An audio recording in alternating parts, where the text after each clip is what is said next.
Bem, gente, uma das ideias mais interessantes do eletromagnetismo é a questão da indução eletromagnética. Como é que a energia elétrica chega às nossas casas? Como é que a gente consegue transformar uma queda d'água numa corrente elétrica chegando na nossa casa, né? Para aprender sobre isso, a gente tem que desenvolver o nosso último bloco do eletromagnetismo. E é muito cobrado, porque só entende o último bloco quem entendeu os primeiros, né? Então, uma maneira que o vestibular arruma de cobrar todo o magnetismo é cobrar essa parte mais final, como é feito em quase todas as matérias, né? Muito bem, o que seria o fluxo magnético? Imagine, gente, que num dia de chuva você queira usar um recipiente para armazenar um pouco dessa chuva. Pode ser um balde, por exemplo, uma vasilha que tem uma boca, uma certa abertura. Você vai armazenar quanto mais chuva, quanto mais intensa a chuva for, não é verdade? Também vai armazenar essa chuva em maior quantidade quanto maior for a área da boca do balde. E também vai armazenar mais chuva quanto mais alinhada a chuva esteja com a superfície do balde, não é verdade? Quanto mais encaixada na superfície do balde essa chuva esteja. Essa é a ideia de fluxo, não só de fluxo magnético, mas em todas as áreas do conhecimento. Para você entender melhor, vocês vão imaginar que essas linhas aqui, elas representam a chuva, tá certo?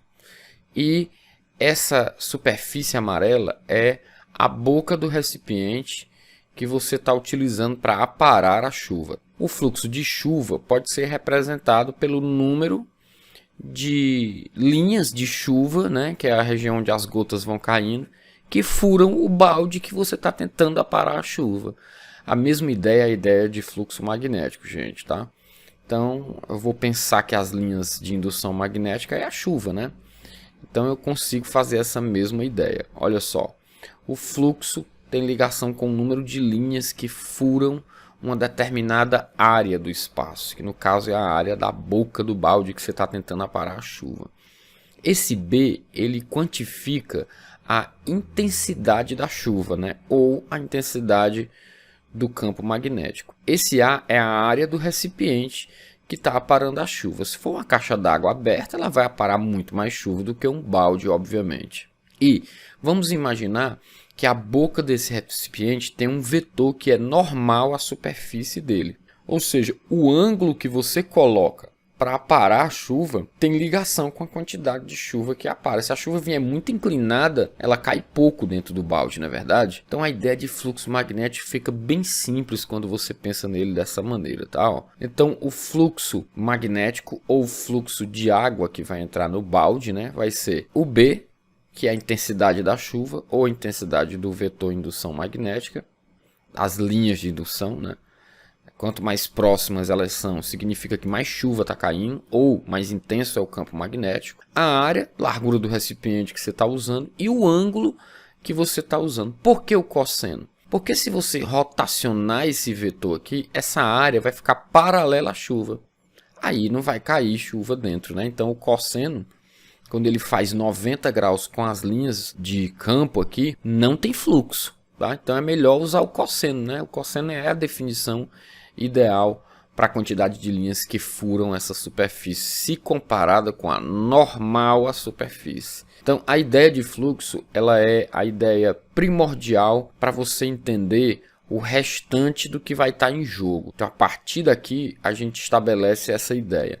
Hilder, para variar o fluxo, como eu posso fazer? Eu posso variar o campo magnético, eu posso variar a área do objeto que está sendo transpassado pelas linhas, ou posso rotacionar esse objeto.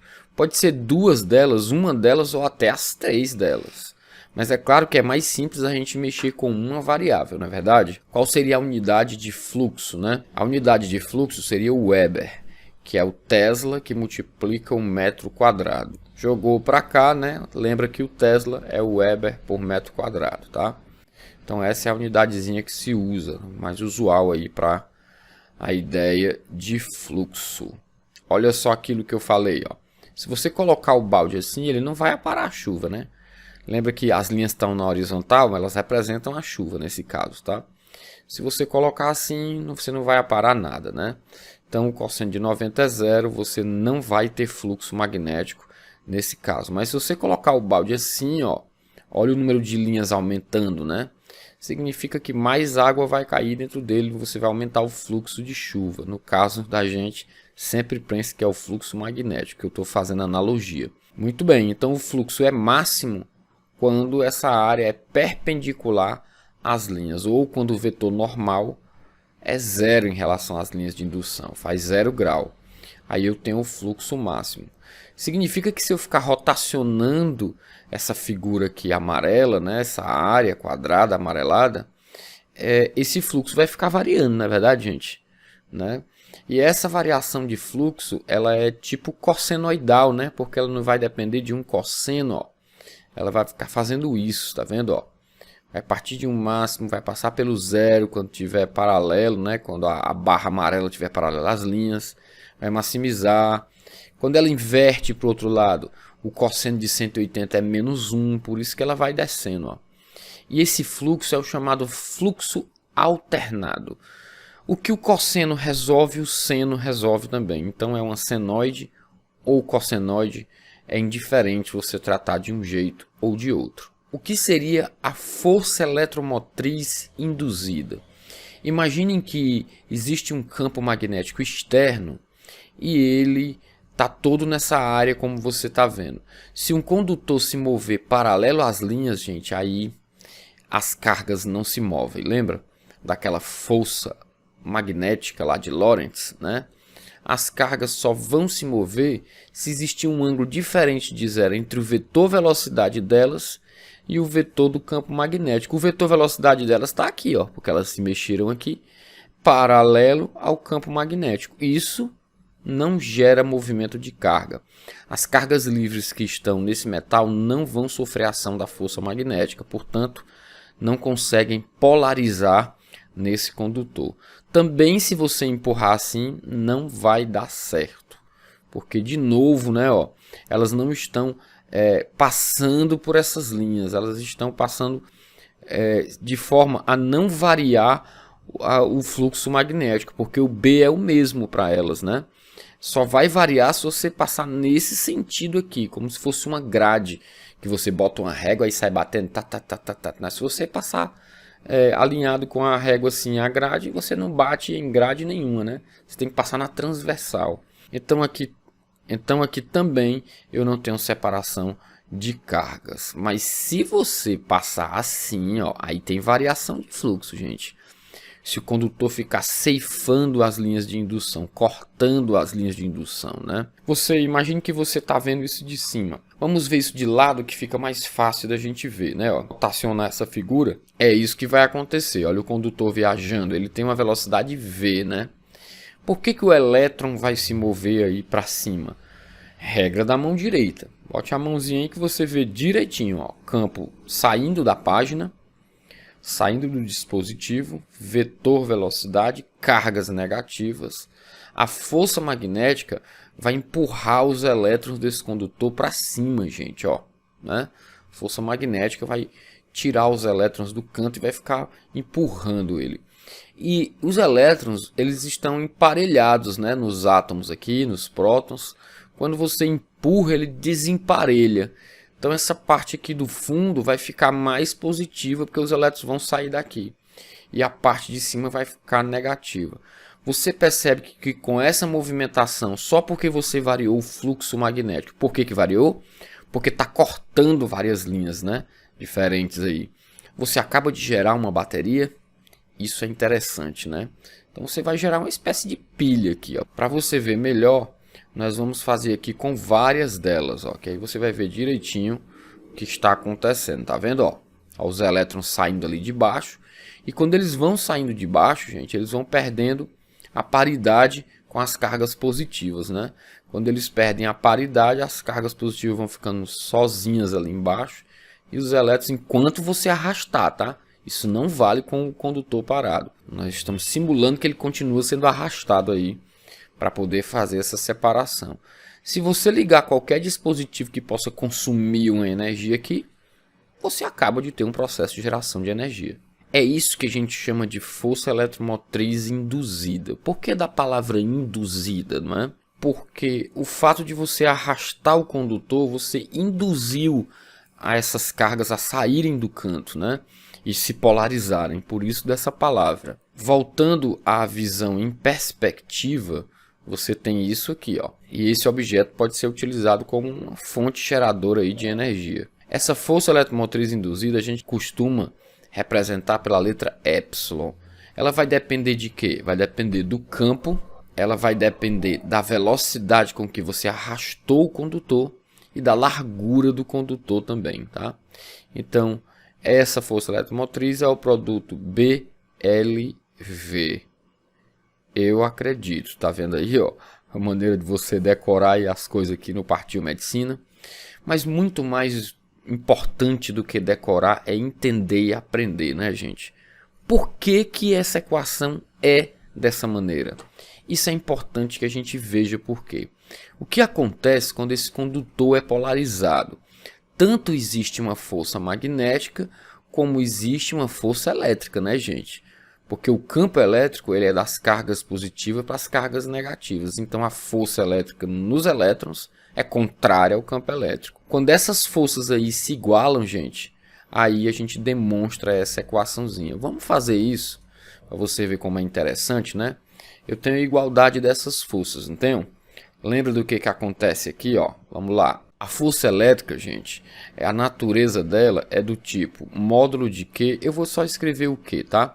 Vezes o campo elétrico, né? E a força magnética, a natureza dela é do tipo Q vezes V vezes B vezes seno do ângulo. Mas eu não preciso botar o seno do ângulo porque ele é 90 graus, lembra? A corrente elétrica está aqui no fio, né? E o campo magnético está na bola, está saindo ou entrando do plano. Então, quem está no plano está sendo comparado com quem está saindo em termos angulares, isso é 90 graus. Ora mais, aqui depois que ocorre a saturação, em que a igualdade dessas forças e o elétron não consegue mais se mover, se estabelece o famoso campo elétrico uniforme.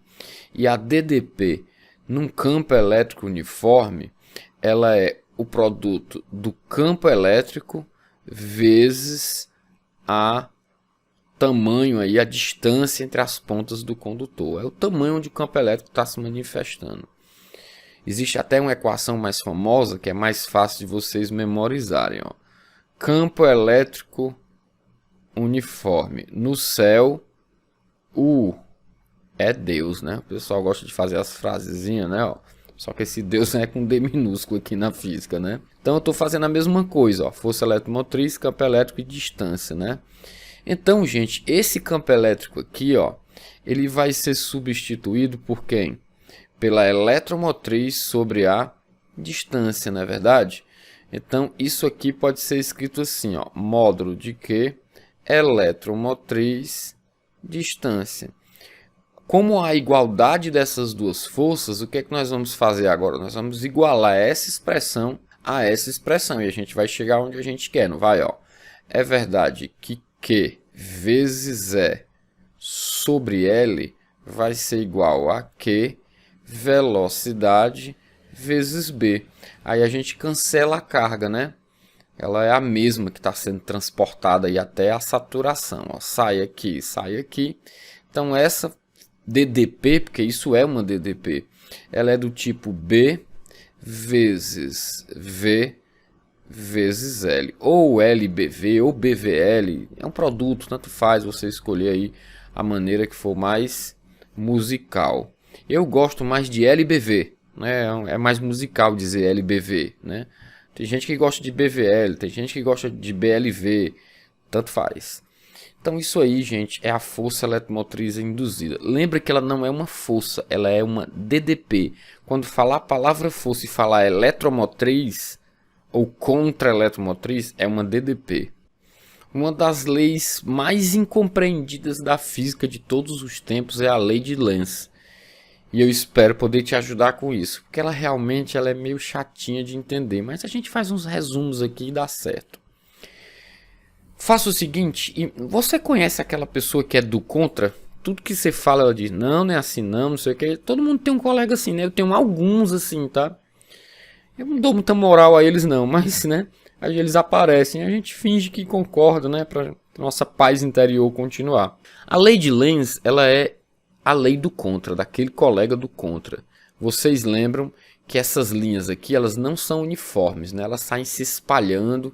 Isso quer dizer que o campo magnético nessa região aqui, ó, ele é menos intenso do que aqui, porque a proximidade das linhas tem ligação com a intensidade. O que acontece se a gente tentar aproximar essa espira? O Lenz descobriu que quando a gente tenta aproximar uma espira, assim, dessa maneira como eu tentei, das regiões mais espaçadas, que são essas aqui, ó, para as menos espaçadas, o campo magnético está variando para dentro, né, gente? Porque ele aponta para cá, que ele é um norte, ó. Só que esse valor é cada vez mais intenso. Então eu posso pensar que existe um campo magnético aumentando de intensidade, apontando para o centro da espira, quando tu tenta empurrar a espira para dentro do ímã. Surge um negócio muito curioso, gente. Surge uma corrente que ela é contrária ao que tu tá tentando fazer. Essa corrente, tu tá tentando variar o fluxo para mais, ó. Surge uma corrente que tenta variar o fluxo para menos quando tu tenta fazer isso. Por isso que eu te digo que esse teu colega aqui é o teu colega do contra, entendeu, ó? Vai surgir uma corrente induzida que ela tem sentido contrário aos efeitos de quem a gerou. Ou seja, ela vai querer gerar um campo. Se você aplicar a regra da mão direita, usar o seu polegarzinho, ó, botar por aqui subindo, vai surgir um campo assim. Esse campo é o chamado campo induzido, ó. Esse é o campo que as linhas de força ficaram tentando variar, ó. Eu vou cobrir ele aqui de verde, tá? Para ficar mais destacado, ó. Pronto, quando tu empurrou a espira, o ímã gerou esse campo aqui, ó. Só que a espira, quando ela foi empurrada, ela naturalmente, uma consequência da natureza, ela gerou esse outro campo contrário, ó. É o teu colega que é do contra. Aí a gente bota o sentido da corrente com o campo do contra. Por isso que a gente chama de corrente induzida. E o que que isso vai, o que que isso é importante pra gente? Você nem imagina o quanto isso é importante. A natureza, gente, ela não quer gastar energia. Ela tá tentando conservar a energia do jeito que tava, tudo parado. A natureza é a famosa let it be. Deixa estar.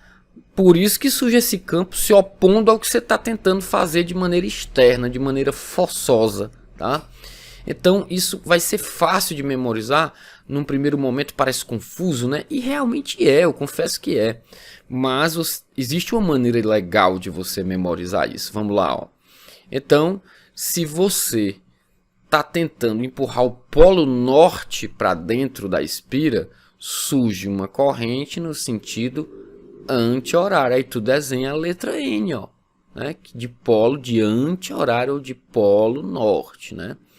Adivinha o que é que vai acontecer se tu tentar puxar essa espira de volta ou de maneira equivalente, tentar tirar o ímã aqui para o lado esquerdo.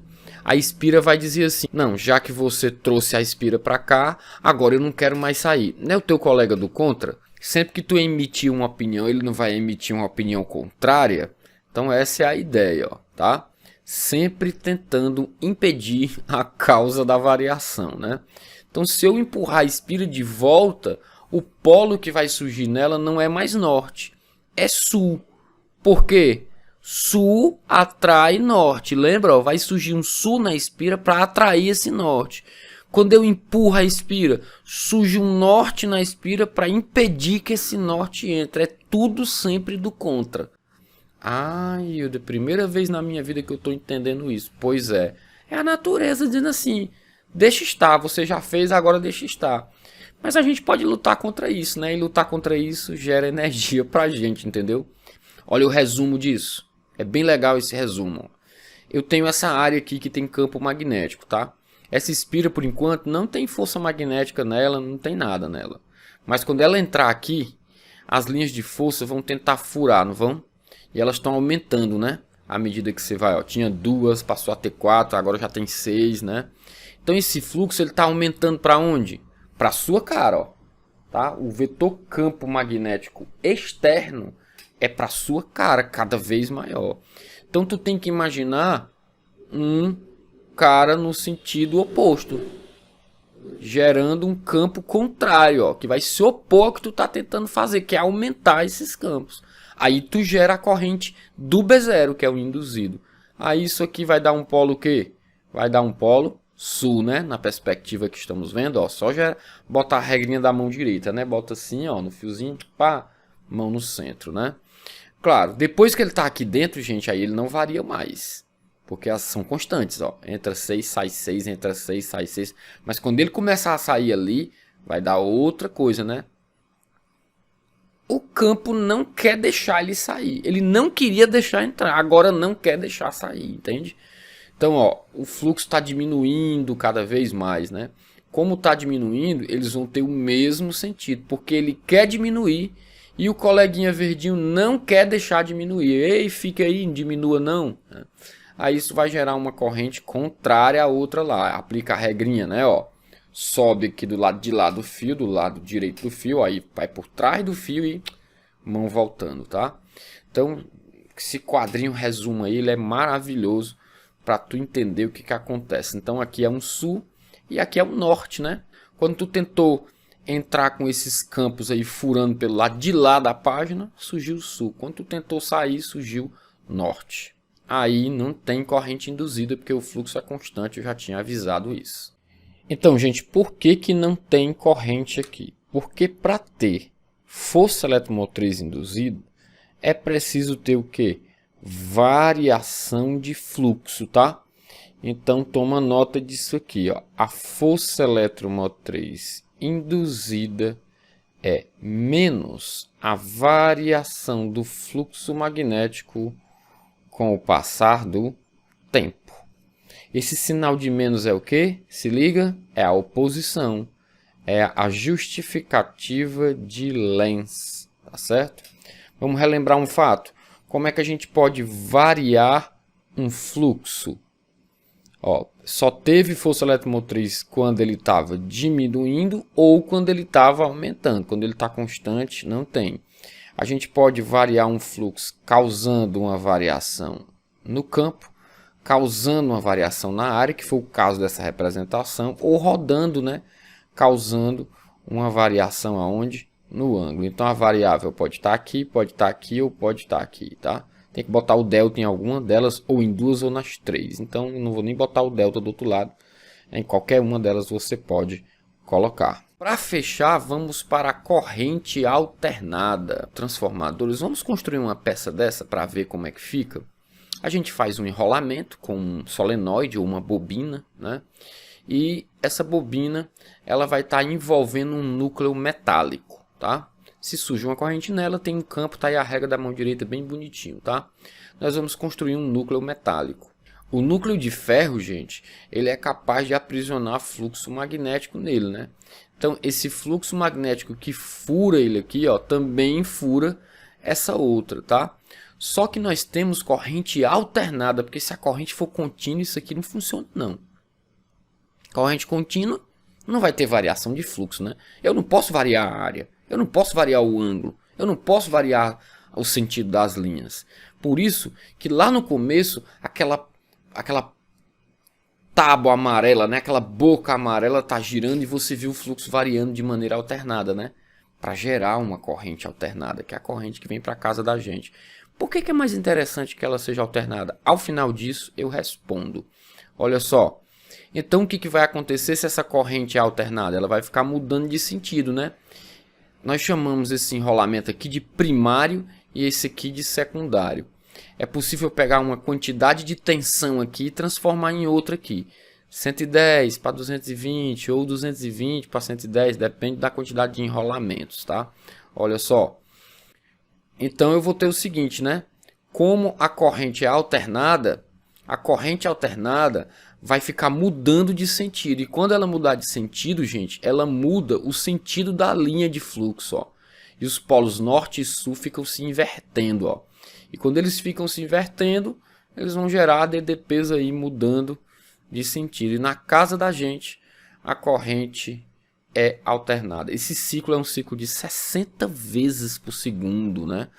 É animal, né? A tomada fica trocando positivo, negativo, 60 vezes por segundo. Fato é o seguinte, tá aqui, ó, entre 50 e 60, né? Tá aqui o que que acontece, ó. Se a gente desprezar as perdas energéticas, gente, a gente tem que ter a potência de um enrolamento igual a potência do outro enrolamento, não é verdade isso? E o que que é potência? É DDP vezes corrente. Olha que coisa simples e maravilhosa, né? Então o produto dessa DDP aqui por essa corrente aqui, ó, tem que ser igual ao produto dessa DDP aqui por essa corrente aqui. É claro que eu posso fazer as relações assim, né? De maneira invertida. Ó. O 1 sobre o 2 é I2 sobre I1. E o número de enrolamentos tem ligação nessas brincadeiras também. Eles são diretamente proporcional às DDPs. Então, ó, entra 220 aqui, se aqui tiver o dobro de enrolamento daqui. E aqui sai quanto? 110. Ó, tá aqui, ó, U diretamente proporcional a N1 e o 2 diretamente proporcional a N2. Hilder, como é que eu posso pegar 220 e cair para 110 aqui? É por causa dos enrolamentos. Mas a corrente aqui, ó, vocês estão lembrados que corrente e DDP são inversas, né? Na entrada, a corrente é menor e na saída, a corrente é maior. Isso é para manter a energia do processo. Gente, nos transformadores, que é raro ele vir nas questões, mas se vierem, é muito importante que você tenha esse trio de equações aqui em mente e lembrar que ela é uma corrente alternada. Então, gente, para não quebrar a minha promessa, né, por qual motivo a corrente tem que ser alternada? Se fosse corrente contínua, gente, o elétron tinha que ser transportado lá da geradora de energia até a casa da gente. Imagine a lentidão disso, porque o elétron não é tão rápido assim, e o efeito Joule que isso ia gerar, para ele colidir com todas as redes cristalinas do sólido, porque o sólido, os condutores na prática não são ideais. Isso ia gerar muito efeito Joule, muito desperdício de energia. É mais interessante fazer esse elétron realizar o MHS, né? Porque aí MHS é o princípio gerador da onda, né? Vai fazer o outro oscilar e uma onda vai se transportar para esse fio. É basicamente uma onda que acontece dentro do fio, uma onda de elétrons. Então isso vai fazer com que o elétron não saia, não percorra distâncias grandes, somente faça uma pequena oscilação. E isso reduz efeito Joule. Então é mais econômico transportar energia na forma alternada do que na forma contínua. E assim se encerra o nosso curso de magnetismo. Espero que vocês tenham gostado, espero ter dado uma clareada a mais nas suas aulas regulares aí. Um grande abraço, gente. Sucesso nos exercícios. Quando enganchar, volta na teoria e consulta essa teoria. Valeu, grande abraço.